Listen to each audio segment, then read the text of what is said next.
Well, we've been doing a journey through the gifts of winter, and we went from the shadow last week to today, where we're celebrating the sound of silence and deep listening. So I hope that this has been a powerful month for you. I know it certainly has for me, to be able to do this work together and to talk about it and share our journey together, this journey through winter, which for most people in the world is darker and not quite so warm as it is the rest of the year.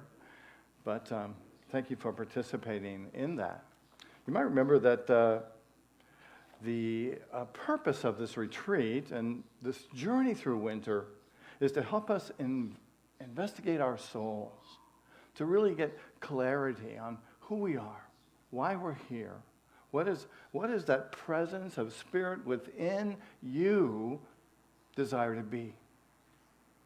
And the opportunity is really to become closer to our divine self, to really connect with that essence of who we are and to experience that. So like you might normally do in a retreat, often we talk about what we're going to do today. So I'll run through this really quickly. So today's agenda includes relaxing exercise, some chair yoga, an exercise to go in and to release anything that might be keeping us from being present. My talk, the sound of silence and deep listening. How do we get there? How do we get to that place where we really listen? And meditation, some amazing music, and our announcements, and the prayer for protection. So we're going to begin with a 5-minute letting go exercise. So I invite you to just bring your attention to your breath. If you want to close your eyes, you can do that. It's going to be just 5 minutes. It's not really a meditation so much, but you could call it that, I guess. And I just invite you to take an inventory right now of anything that might be keeping you from being totally present. Something you're doing later today, or if you're really worried about the Super Bowl, if you're feeling kind of hungry, if you're feeling like you have something to do later today that is kind of holding on to you, just be aware of it. Maybe you feel anxious. Maybe you have to go to work later. Whatever it is. And then I invite you to create a denial. And we've talked what a denial is. It's a statement that denies that anything has power over us. So maybe for you, you're feeling frustrated. And so a denial might be to say, this frustration I feel has no power over me. We're not denying it. It exists. But it has no power over me. Or this anger, or this disease, or this discomfort I feel has no power over me.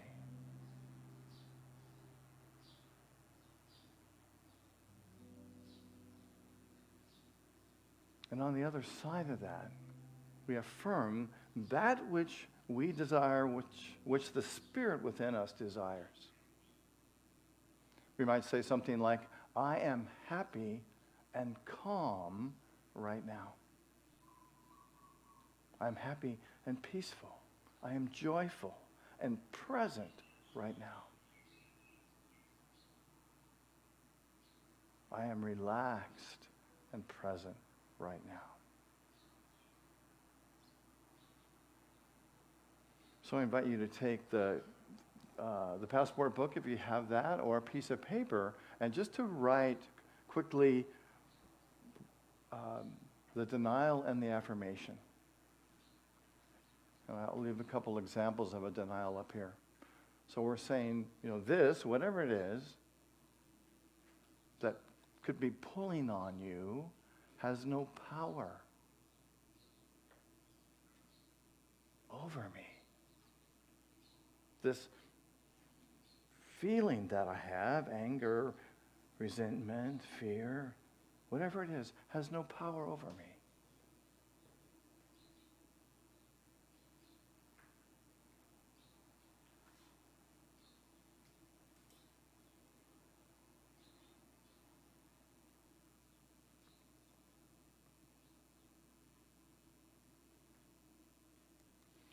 And then to create an affirmation and to state that which you desire by saying, I am.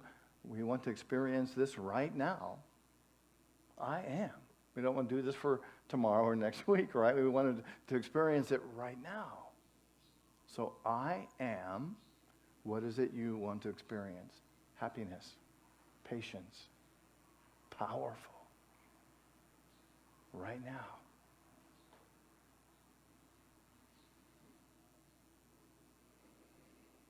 I am loving right now. I am joyful right now. I am present right now.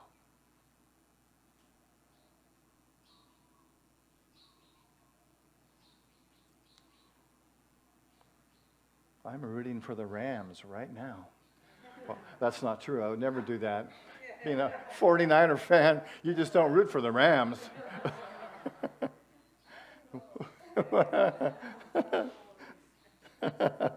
Cowboys. Oh, boy. I am happy and calm right now. I'll give you just another few seconds to finish that.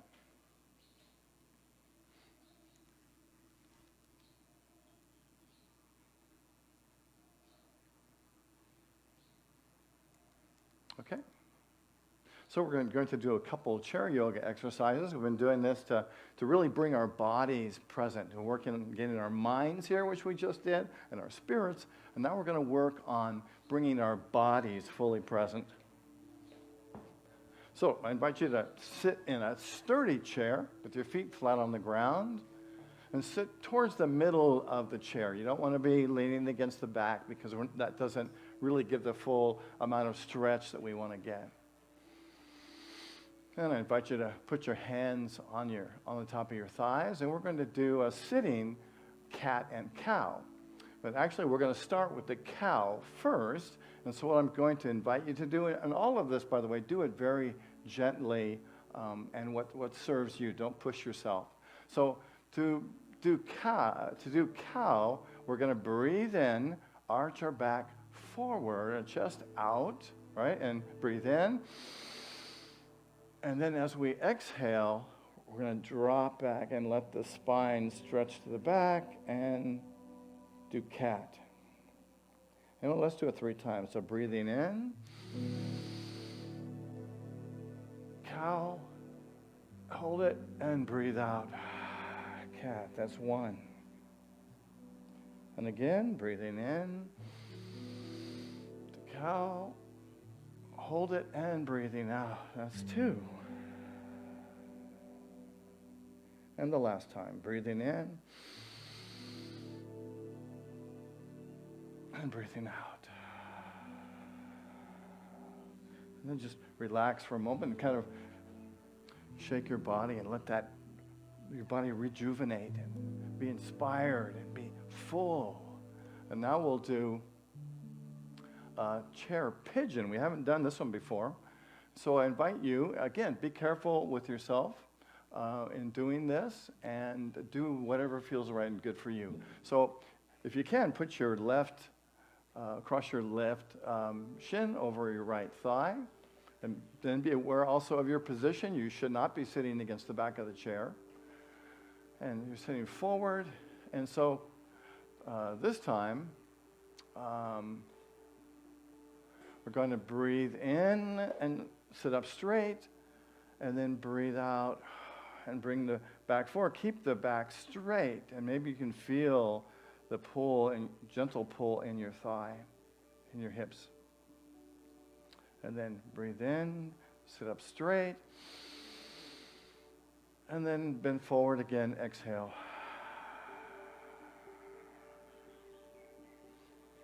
I just caught myself bending too far forward. You don't want to bend over like you might in cat. You want to keep your spine straight.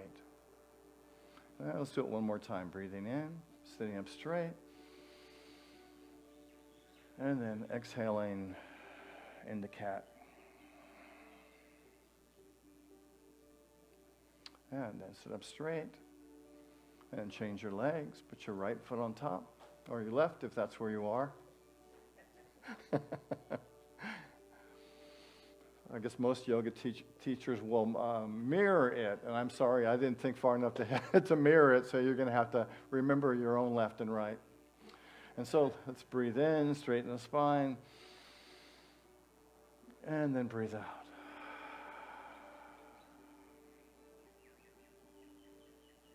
And breathe in, sit up straight, and then exhale and bend forward, not arching the back, keeping the back straight.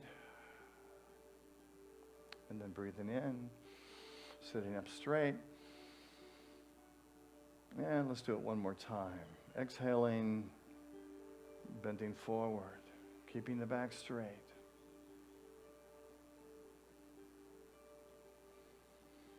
And breathing in, sitting up straight, relaxing the body, putting both feet on the floor if that's comfortable. So what's missing in our world today? What's missing in our country?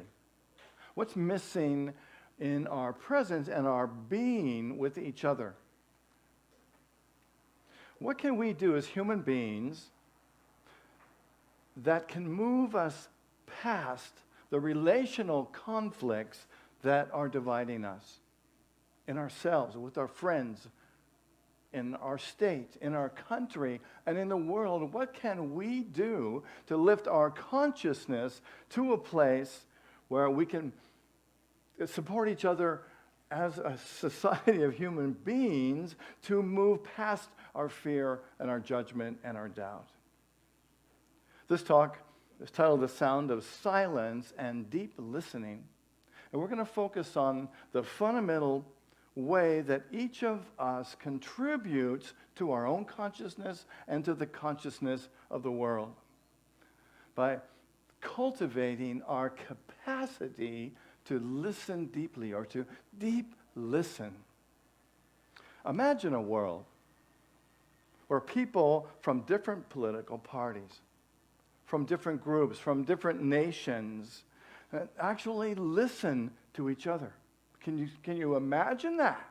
Seems like a far away from where we are right now. But imagine if people could all look into each other's eyes. You know, we have basic needs that are the same as human beings. We all want to be loved. We all want to be passionate. We all want to do what strengthens us. I really believe we all want to connect with each other. Henry David Thoreau said, could a greater miracle take place than for us to look through each other's eyes for an instant? Wow. Can you imagine how transforming that is? You know, we have this ingrained, innate sense of deep compassion and deep listening. But it takes practice to get there. So today we're going to look at how can we practice doing that. You know, it's challenging sometimes for us humans, like this couple watching TV. And the woman says to the man, you know, dear, you only hear what you want to hear. And he responds, thanks, I'd love another beer. Calvin Coolidge said it well. He said, no one has ever listened themselves out of a job. In the same way, we don't listen ourselves out of a relationship, right? Have you ever heard someone say, you know, I just had to leave him. He listens too well to everything I say. This talk is titled The Sound of Silence and Deep Listening. We're going to talk about how we can silence our minds so that we can explore deep listening, both within ourselves and both in our relationships, so we can totally be present.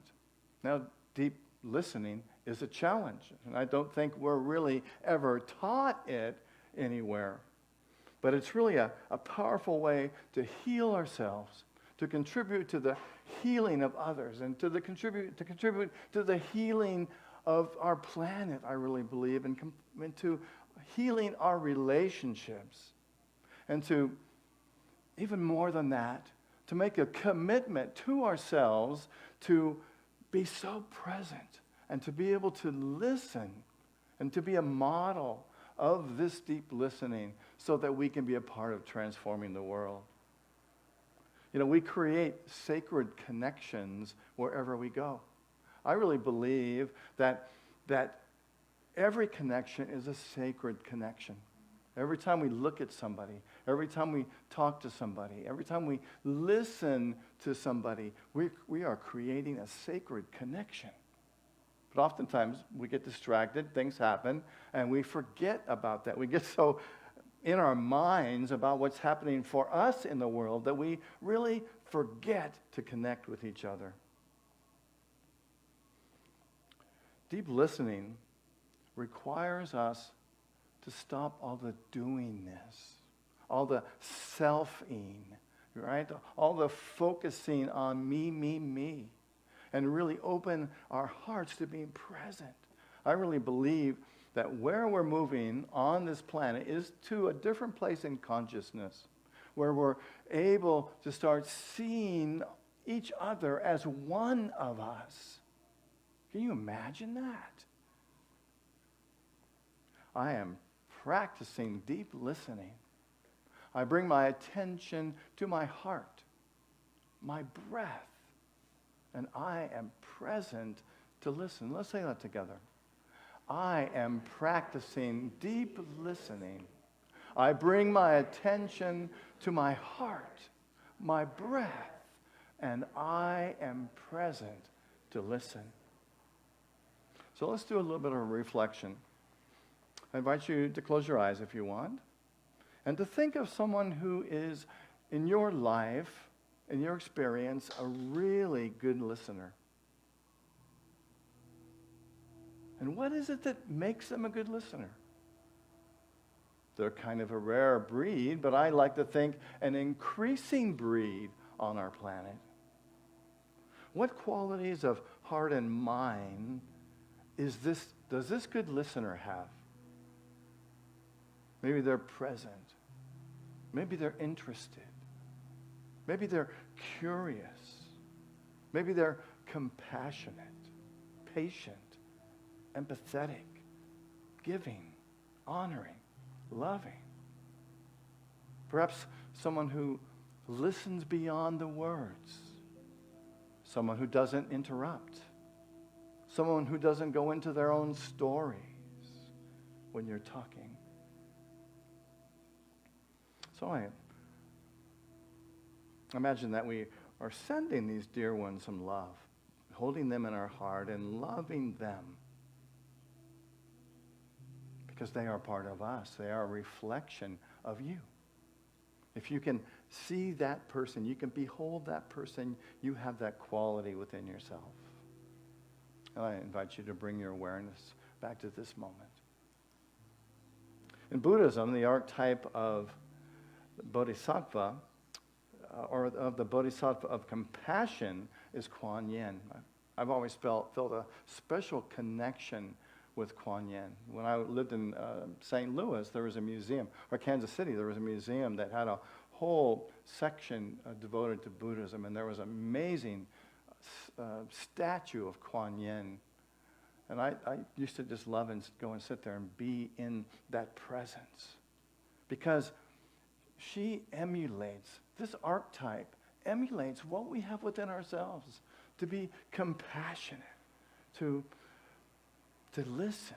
Kuan Yin is described as listening to the cries of the world and responding with compassion. Wow. And we have that same capacity. I did some research on listening, and I found some statistics that I thought were kind of interesting. And what I found was that 85% of what we know, we learn from listening. And 75% of the time, however, we're distracted, preoccupied, or forgetful. And 75% of the time, an hour after listening, we only recall about 20% of what we heard. The average person listens at only 25% efficiency. Wow. So I wonder how many of you were listening. All right, so what percentage of the time are we distracted, preoccupied, or forgetful? 75. That's it. Yes! Give them a prize. All right, and behind this door, we have a special prize for you if you can answer this question. The average person listens at what percent of efficiency? 25. That's right. We got another winner. Hey, what percentage of what we know do we get from listening? 75. Over here? I hear 75. I hear 85 over here. Yes, ladies and gentlemen, it is 85%. So, how did you do? Probably better than me. I have a difficult time remembering numbers. That's why it's always fun to be on this end of the test. So, our human attention span has now dropped to just 8 seconds. And it has moved down from 12 seconds back in the year 2000. So in the last 22 years, we've seen a significant drop in the amount of attention that we have.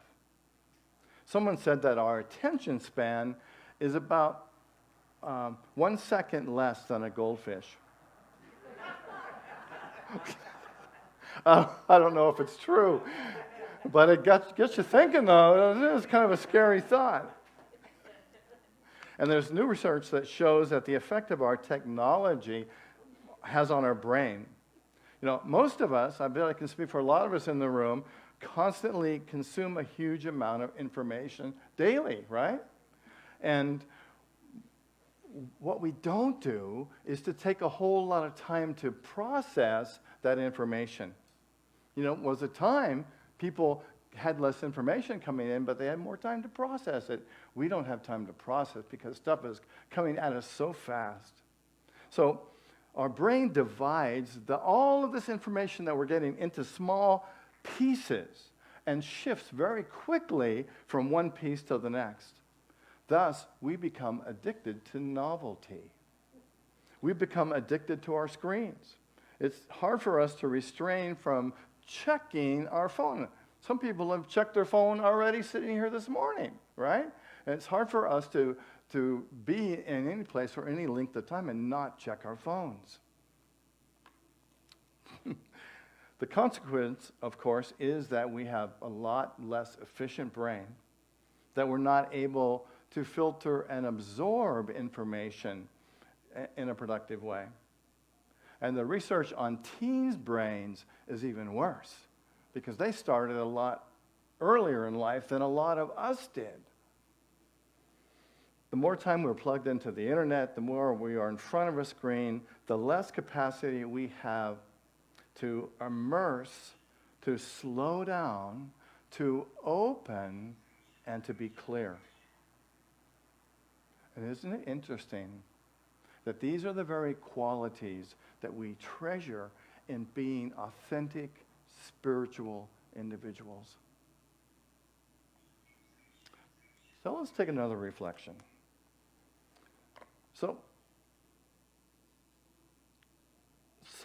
take a moment and scan yourself. Just kind of look through. Imagine that you're looking at something besides a computer screen. And notice if you have any judgment about your own listening abilities. And you might even ask, Do I listen to my body?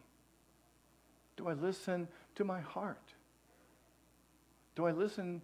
If you were to ask your heart, what does your heart want? What would it say? If you ask your body, what nourishment do you need? What would feed you? Do I need more exercise? Do I need to eat better? Do I need to rest, relax, or play more? And then ask your soul, what does your soul desire? What does the essence of your spiritual being desire? And I invite you then to bring your awareness back to this moment. Rumi said, do you make regular visits to yourself? Do you ever really just kind of check in with yourself and, take time away from the screen and say, what am I really feeling right now? What is it I really yearn for? Do I want peace? Do I want love? Do I want to be more compassionate? Do I want to connect?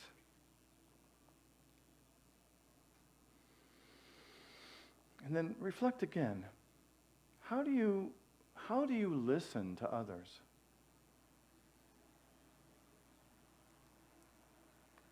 When you're with someone, do you really listen? Or are you thinking about the next thing you have to do? Or are you looking over their shoulder at something else? Are you really listening?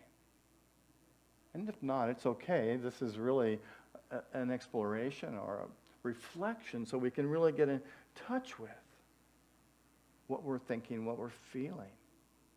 And do you judge yourself?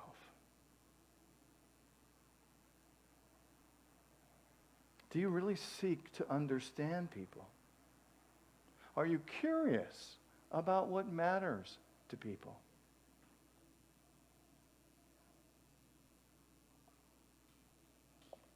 How about your partner? Do you listen to your partner? Do you really tune in? Are you really curious? What are you thinking? What are you feeling? Are you present?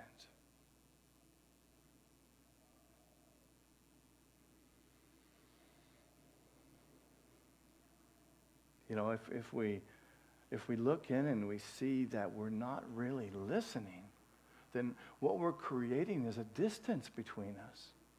Because we can't really build that connection, that bonding, unless we're really listening to each other. And I believe that it's that not listening that leads to conflict. Imagine in our country, imagine in our world, imagine our world leaders if they could really sit down and talk to each other.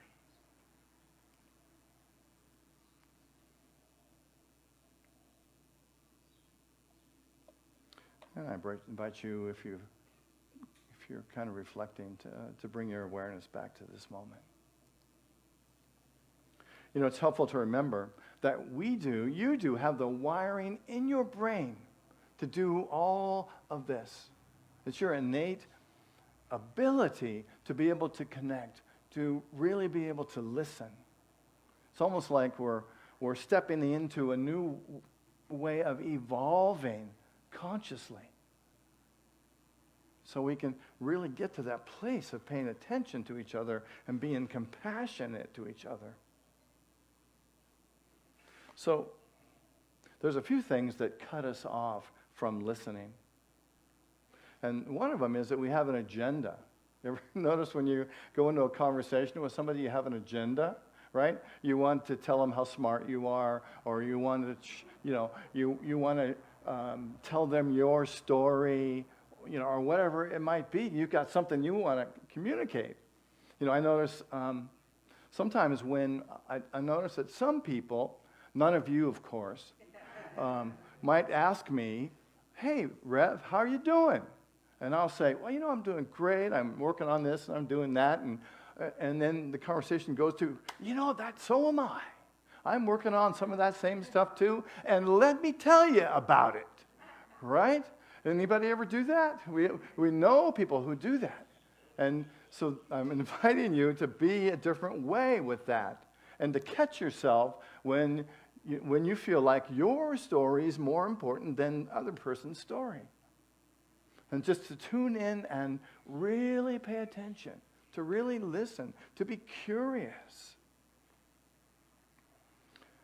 Sometimes, I've noticed it here on Sunday morning, we are probably one of the most welcoming unity centers that I've ever been a part of and that I've seen. This community is so welcoming of people.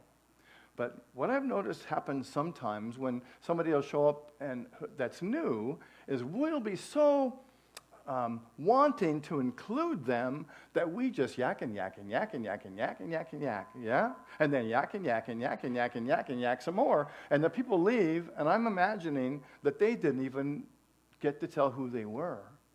So my encouragement is, for here and in your life, when there's somebody that's new, be curious about them. Ask them about them. You know, how did you find unity? What are you doing here? How long have you been here? Do you live on Maui? And just really, you know, we can be so desiresome of wanting people to join this amazing community that sometimes we unplug from what is the essence of what needs to happen. And that's the essence, to make that connection. Listening is about making that connection.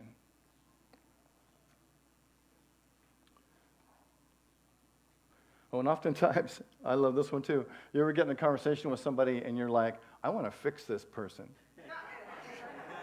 Right? I'm a Unity student. I've been doing this for a long time. I know just what your problem is, right? You ought to do some affirmations. You ought to do some denials. You know, you ought yada, yada, yada, yada, instead of just being present. Sometimes we just get to be present to what is. You know, what I find is instead of listening to understand, we often listen to reply. You ever do that? You're thinking, okay, when this person's done talking, I got a story that I want to share, right? And this goes round and round and round. We get into this tape, and the truth of it is, just listen. You'll know what to say. We get preoccupied, and we forget what's really possible in the moment. So, I like what Mark Nepo says too. He says, to listen is to lean in softly with a willingness to be changed by what we hear. Wow. To be so much that it's like, I'm gonna learn from this. I'm gonna be present. I'm gonna learn something about this person. So how can we train ourselves to deeply listen? I know you just can't wait till we get to this point. So the first thing is to set our intention. To set our intention right now. To say, you know what, I'm really going to listen from here on. I'm really going to make it my intention to deeply listen. To be curious. To be curious. And deeply listen. And the second thing we can do is that was the first one. And the second one is to be aware of distracting thoughts and refocus. If you get those distracting thoughts that say, I wish I was at the beach. Oh, I sure am hungry. I wish this person would just be quiet, you know. And it's just to move beyond that and to refocus on, I'm going to be present. Focus back on the person. Sometimes you can name the thoughts. Oh, there goes a hunger thought, back to the person. Oh, there goes a fearful thought, back to the person. Oh, there's a thing I'm going to do later, back to the person. And the third thing we can do, and I know you're familiar with this, we've talked about it a lot lately, is to focus on your breath, to anchor your attention in your breath. When you're feeling like you're distracted, just take a breath. It's a great tool that I like to use in meditation. You know, when I'm in meditation, sometimes the most powerful way to be in it is just to focus on the breath. And we can do the same thing in a conversation, is when you find yourself being distracted, take a breath, get recentered, and become present. I am practicing deep listening. I bring my attention to my heart, my breath, and I am present to listen. So how long do I have to listen? Is the Rev saying I have to listen to everybody all the time? Well, this is what I would say. I would encourage you to work on your patience. Because so often, when a person continues to go on and on and on and on about their story, they're doing so because they're hurting or they're wounded. And remember, we are here to heal. You know, I think this is where we are in our evolution on the spiritual journey, is to get our focus off of ourselves and be present to the healing that we can bring in every moment. And to really support them. But first, we have to get clear about if we're frustrated, if we're feeling anxious, and just be aware of that. I like to think that this is a deep spiritual practice, to be present, to listen. However, there is a time when we have to set boundaries. No, I'm not going to tell you, your job is just to listen, be totally absorbed. At some point, after you've listened, you get to say, okay, I need to set a boundary. You know, and say, okay, I've been present. I've pushed my own boundaries. I realize this is my spiritual practice, and I'm going to be totally, I've decided that I'm going to move on. I'm going to make a transition. And it's great in this crowd because we can always say, let's take this to prayer. Yeah? It's a great transition. Sometimes, if I'm with somebody, and not in this setting, I might say, you know, I really appreciate you sharing all this with me. It means a lot to me.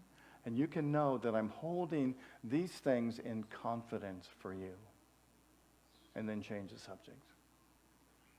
You know, our goal is to get to a place where we can just love the person. Isn't that what it's all about? Just being able to be present and to love. And of course, to love ourselves as well. Practicing being present is going to show up for you because we talked about it today. So I invite you to realize that this is your spiritual work, to make a difference in your relationships, in your community, and I know that it'll move out into the world, and we will experience a more peaceful world. There's a wonderful poem that I'd like to end with today. It's called Deep Listening by Mary Elizabeth Cotton. She writes, "Let us listen. Just for a while. Let us silence our minds and open our hearts. Just for a while. Let us listen from within. Listen. Listen. Not to gain knowledge, not to formulate questions, rather to chance upon sacred bonds and profound wisdom. Let us not rouse the intellect, but embrace the spirit. If thoughts cloud the brain, let them pass. If words tingle on the tongue, let us breathe them away silently. Return to them later. But here, in this precious time of sharing, let us listen. Let the words wash over us and seep into a still, quiet pond. Let us listen.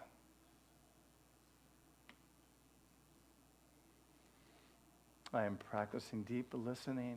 I bring my attention to my heart, my breath, and I am present to listen. Let's say that together. I am practicing deep listening. I bring my attention to my heart, my breath, and I am present to listen. Normally I do a meditation here, but since I've been so verbose this morning, I think I'll just end it with a prayer. A loving Spirit moving in and through and as us, we give thanks for this time together, for the opportunity to listen to ourselves, to listen to others, and to create a space for love, for healing, and for light. And so it is. Amen. At this time, I invite you to prepare your love offerings.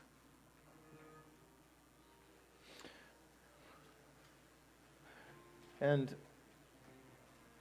I love this picture behind me because it reminds me of what we're here to be and to do. And I really think that is to love each other, to be compassionate, to share with each other. And I know as you share your gifts with Unity on Maui, that you are actively a part of all that we do. I believe that this message that we have, I know it has transformed lives.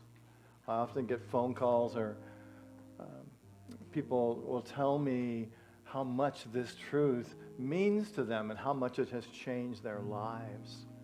And it's the community as well as the teachings that we offer to ourselves and to the world. And so thank you for being a part of that.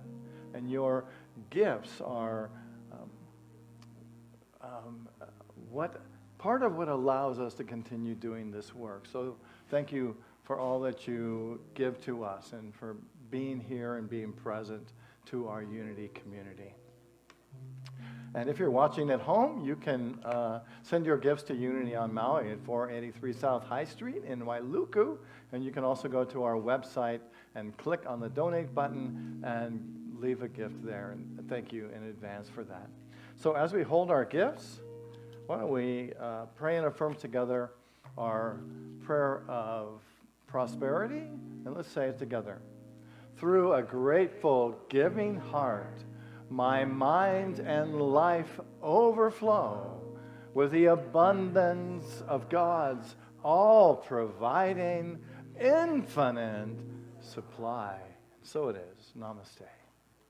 Do you love this guy? Woo!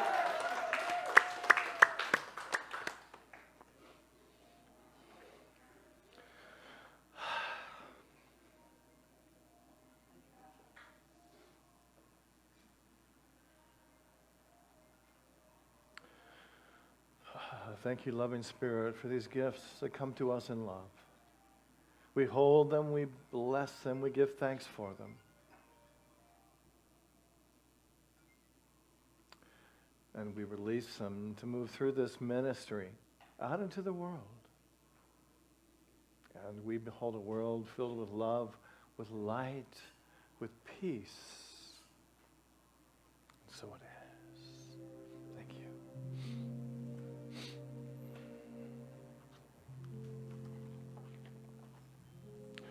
Yes. Another one of those moments. Where am I? Oh, yeah, here we are. Just a couple announcements. Today's amazing flowers are offered by Joy in celebration of Valentine's Day. Thank you, Joy.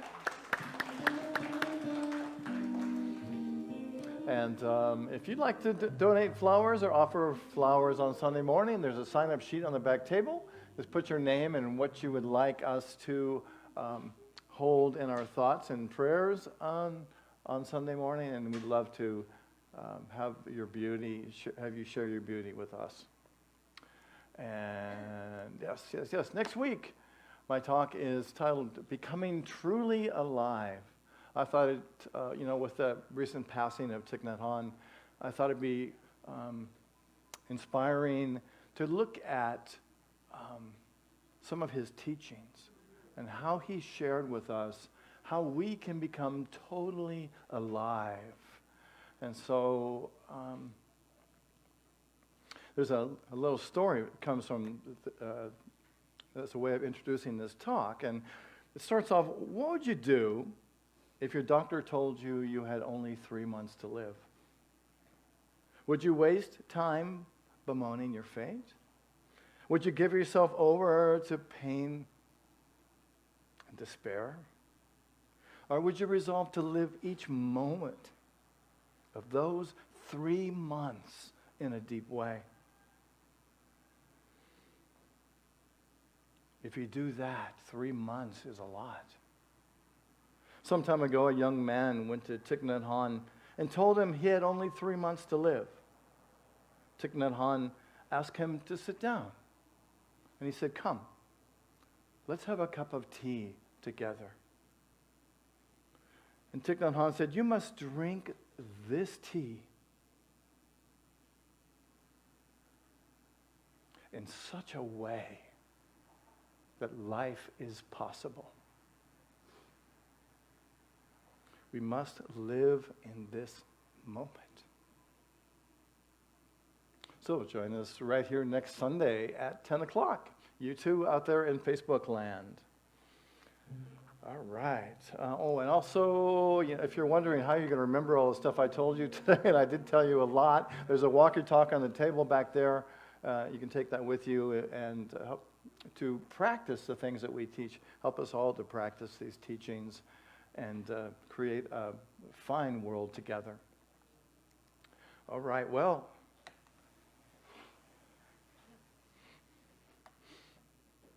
So, Kurt, we love you. I know I shared that with everybody here, and I like the prayer chaplains to come up and kind of stand.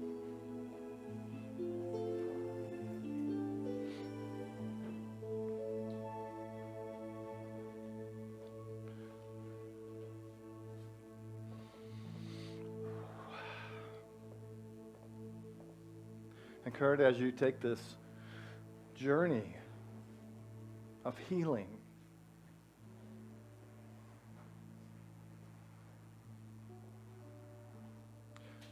know that we are here with you, loving you, blessing you, always present, holding your heart.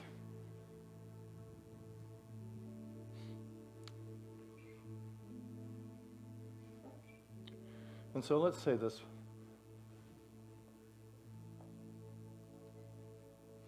This blessing together. Together. Kurt, we love you. We bless you. We appreciate you. And we see the hidden power of Spirit working in and through you. We behold you as a pure, whole, and healthy expression of love and life. And so, let's end by saying the prayer for protection together. All right, together. The light of God surrounds us. The love of God enfolds us. The power of God protects us. And the presence of God watches over us wherever we are. God is. God bless you, friends. Thank you for being here today. Aloha and mahalo, and see you next time. Where I live, they're all raised.